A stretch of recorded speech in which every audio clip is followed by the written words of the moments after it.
Hello, everyone, and welcome to the intro episode for You Can't Get to Heaven in a Miniskirt. I'm really glad you're here because in this episode, we want to talk about who we are and what this podcast is about, and also what this podcast is not about. So, my name is Jessica. And my name is Sarah.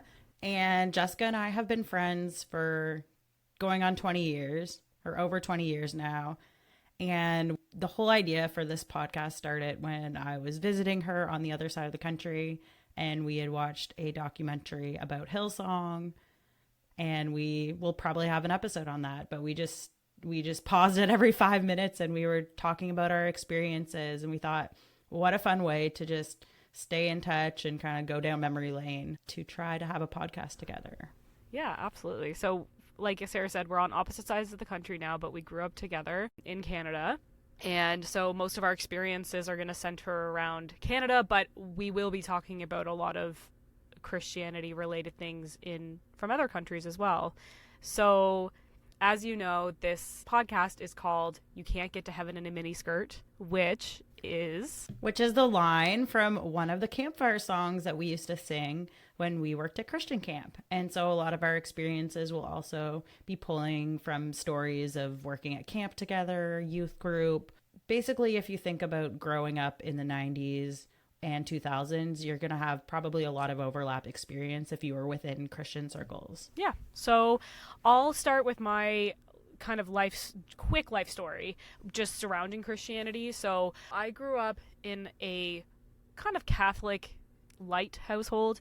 So we went to church most Sundays. I did the first communion.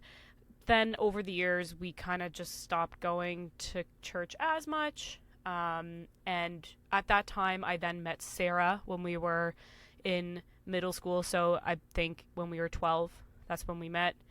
A few years later, Sarah brought me around to a Christian camp that she worked at. I started working at this Christian camp.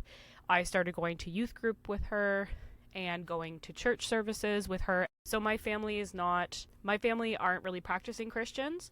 So this was all kind of something that I did on my own, which is a bit of a rare situation, but I have heard of it before. So then we did all these things. We've had all these experiences throughout our teens, which is a very interesting time to be a Christian.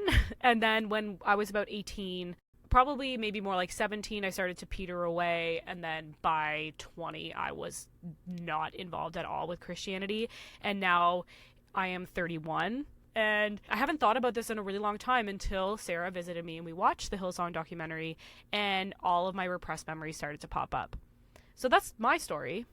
And I can jump in. So I guess, yeah, I grew up going to the Baptist church, Atlantic Baptist, and I was Wednesday night pioneer clubs, Friday night youth group, Sunday school, prayer meeting, Bible study kind of Christian. So I was very, very involved in the church all through growing up. I think I asked Jesus into my heart at age 3. For those of you who are evangelicals, you'll understand what I mean with that terminology. And then I got baptized at age 7 and was very involved in, bringing my friends to youth group, trying to be a good witness to other people. So Christianity was kind of the biggest thing in my life. And then I started questioning certain parts of the Bible around age 12 when I became aware of some of the... I wonder if it was around the same time that we met, actually. It sounds like I'm your bad influence. Yeah, around the same time, the same year that we met, actually. I wasn't questioning my belief in God or Jesus. I was more questioning, okay, why are there passages that seem to want to establish male authority? And so as a huge little budding feminist in the early 2000s, I found it really hard to try and reconcile some of those verses. And I guess it was just a snowball effect for me. And I kind of, I tried really hard because it was so central to my life and it was so important to me. So I went to church all through middle school, high school, kind of left the church I'd grown up in and went to a more charismatic church affiliated with New Frontiers. So that was like the last little bit of high school. And then I did a mission discipleship program in the UK for a year. And then I came back and kind of backslid, as Christians would call it, and, got into the typical sort of partying things that we do as late teenagers, getting drunk, having sex, those kind of things. And then I sort of still had a loose affiliation with the charismatic community and would feel a lot of guilt for the choices I was making, and also still was wrestling with all of the things like, okay, how do you reconcile evolution with creation? How do you reconcile things like homosexuality and what's said in scripture? How do you deal with the problem of, gender inequality? All kinds of things that I didn't find sit well with me. So I ended up at about 21 coming out as non-Christian, and was sort of like an adamant atheist, very into like Richard Dawkins. You were like the cringy atheist, for sure. Yeah, the cringy atheist that was making memes on Reddit, and just like very almost totally the other way, that I was so adamant and so closed off against anything spiritual. And so now I'm in my life, I'm not affiliated with any sort of religion. I would call myself agnostic. And I would also call myself agnostic. I guess I didn't really mention that. But I'm really excited for this podcast because I really legitimately find the Bible super interesting. That was one of the first books I ever read. I've read the whole thing cover to cover multiple times. And when I studied theology for that 1 year, when I was living in the UK, and just having to look into the cultural context, the original Greek and Hebrew terms. So I'm going to bring a little bit of the more nerdy side of theology in, and I'm definitely not a theologian. But I have a huge interest in this, and so Sarah's going to be your intellectual podcast host, and I'm just going to bring a bunch of snarky comments. I think that's kind of the vibe that we're going for here, and that's the vibe of most of our friendship anyway. And so the vibe, I think it's good that you're bringing up the vibe we're going for, because we are going to be critiquing purity culture and, power structures within the institution of Christianity. This is not a podcast where we want to bash Christians.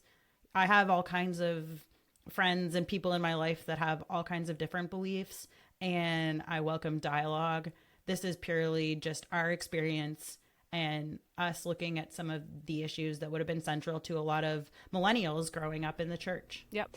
My thought along those lines as well is that a lot of people find a lot of comfort in their belief in God or Jesus or whatever they want to believe in. And I think that this world is hard enough. We don't need to bash people for what they believe in, really. But Christianity is a massive institution. And like all massive institutions, there are some really dark things that go on and some really nefarious things. And we're here to call that out because, you know what? If you're a large institution, you deserve to be called out. And we're here to look at, the good, the bad, the ugly, all things that come along with any human institution. Why are we choosing this one? It's because it was such a big part of our lives growing up, and it's interesting now, 20 years on, to look back and with a different perspective. Yeah, I'm so excited to do this podcast. We're going to be learning as we go about Christianity, about the world, about recording podcasts, audio issues, video issues. So we hope you can come along for the ride, because it's going to be a ride. So we are just here to add to the conversation, and we look forward to hearing from those of you who have had similar experiences and your points of view on these topics we'll be covering. Yep, so buckle up.